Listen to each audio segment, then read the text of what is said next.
La Ligue de football de Savanes et les clubs affiliés dénoncent dans une lettre ouverte adressée au ministre des Sports le 2 février une injustice que subissent les clubs de la part de la Fédération togolaise de football et donc du bureau du colonel Guy Kossi Bezonde Akpovi qui est réélu samedi dernier à la tête de l'instance du football togolais pour un mandat de 4 ans. Après avoir boycotté les élections samedi, la Ligue des Savanes et les premiers responsables des différents clubs ont fait part à la presse de ce qu'ils appellent une injustice dont les clubs sont victimes depuis 8 ans.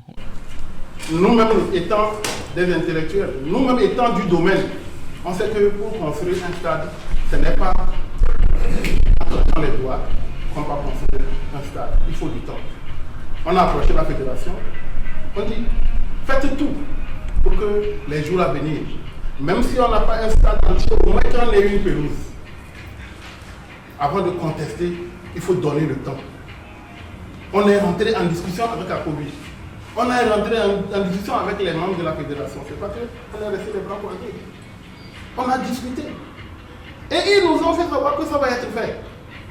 Ça va être fait. On est sensible. Jusqu'à maintenant, ça ne se réalise pas. Et puis, même si on n'avait pas discuté de ça, il faut au moins un jour se révolter dans la vie. Même si vous cédez, tout le monde vous encaissez à un moment donné, il faut aussi se révolter. Donc, sachez que nous aussi, on a un sentiment. On a un sentiment. Rassembler 5 ou 6 présidents de deux préfectures différentes pour élaborer un document, ce n'est pas le fait d'une seule journée. Donc c'est pour vous dire que ça a été travaillé il y a longtemps. Mais heureusement pour nous, malheureusement pour eux, ça a coïncidé avec leur congrès. Sinon, ne pensez pas qu'on a attendu le congrès pour pouvoir élaborer ces genres de documents. Ça a été fait il y a longtemps. Mais on a besoin de ces jeunes. Le football, la région des Savanes a besoin aussi de suivre le sport, quoi, le football. Dites-moi, si tout à l'heure, le gouvernement donne un financement, nous dit, la région des Savanes, ok, prochainement vous jouez à Kara, vous jouez à Sokodé. Pour chaque match, vous avez 5 millions. Mais ça ne suffit pas. La population aussi a besoin de regarder le football. C'est tout le problème. Le ballon rond. C'est pour ça que nous luttons. La population a besoin. Les temps passés, Fouada, quand vous arrivez sur le haut terrain, le stade est plein de portées. Mais aujourd'hui, la population des Savanes n'a plus cette chance. Pourquoi? Et nous allons continuer dans ça jusqu'à quand? Nous, on préfère qu'on nous laisse jouer sur notre stade, même si on nous dit de payer 100 000. C'est mieux que de nous déplacer avec la subvention de l'État. Je voudrais d'abord rappeler que ce n'est pas que la Ligue des Savanes qui a rassemblé les journalistes, mais il y a les présidents de clubs tels que Doumbé de Mango, Fadan de Dapon, GTZ de Mango et Djabir de Tanguaré. Nous tous, nous avons conviés pour vous expliquer, parce que ce matin, nous avons participé au congrès électif de la FTF. Mais au moment des élections, nous avons jugé bon de partir parce que nous n'étions pas intéressés. Nous n'étions pas intéressés par cette élection parce que ça fait 8 ans que ce même bureau est là et n'a jamais réglé les problèmes de nos équipes des Savanes. Ce bureau a plutôt empiré la situation en prenant des décisions hasardeuses sans aucune mesure d'accompagnement et nous a laissé toujours souffrir, saigner. Et malgré tout, nous avons pu hisser une équipe en première division, mais je crois que si nous continuons sans dénoncer ces injustices, cette équipe descendra en deuxième division et continuera en troisième division, pourquoi pas en club de ligue. Donc on a dit il n'est jamais trop tard pour dire la vérité. Aujourd'hui, nous disons toute l'injustice que la FTF entretient sciemment surtout au niveau de son équipe technique. Parce qu'il y a beaucoup de choses qui se font injustement contre le club des Savanes. En troisième journée, Doumbé a joué contre Gomido de Palimé. Et Gomido a fait jouer un joueur qui était Kabier. Le joueur Moi, j'ai été président de Doumbé. Au moment où le joueur a commencé sa carrière, c'est Doumbé qui l'a recruté. Il a dormi chez moi en tant que président de Doumbé. Je l'ai inscrit dans une école à Mango. Il a eu le bac là-bas, avec un nom Kabier. Quand Doumbé a joué cette année contre Gomido, curieusement, ce joueur est devenu élevé, avec un nom élevé, avec un âge réduit. Et Doumbé a porté, c'est pas réserve, mais plutôt, a fait une évocation. Dans les tests de la FTF, c'est clair.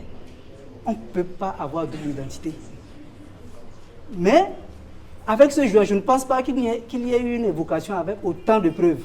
Non seulement on a apporté l'ancienne licence avec laquelle il a joué dans Doumbé, on a apporté sa naissance, on a apporté son relevé. Je dis, mais le monsieur, il a eu le bac à Mango, c'est moi qui ai payé son inscription dans l'école en tant que président. Je l'ai payé, il a tout fait. Et après, on nous raconte une histoire à dormir debout. Non, le monsieur avait sa maman Kabier, sa maman avait son papa Kabier. C'est pourquoi la maman a fait de son côté une naissance, l'autre a fait de l'autre côté. Et puis on nous raconte ça. Est-ce que c'est dit dans les tests qu'on doit expliquer comment il y a eu double identité? On constate qu'il y a eu double identité. Le reste, c'est une affaire de gendarmerie. Mais jusqu'alors, troisième journée, nous sommes à la 13e journée. On n'a pas encore donné le résultat de ça.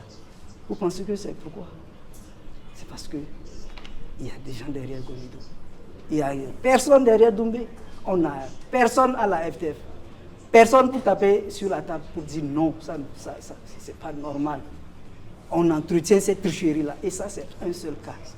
Vous voyez, quand on réclame qu'il faut que des gens des Savanes aussi travaillent dans les services techniques, vous pensez que on réclame? C'est parce que tout ça, c'est des gens qui gouvernent ça. Et ils nous menacent. Ils ont eu à menacer moi, en tant qu'ancien président, pour dire il se peut qu'on aurait fraudé pour avoir la licence. Je travaille à la FTF.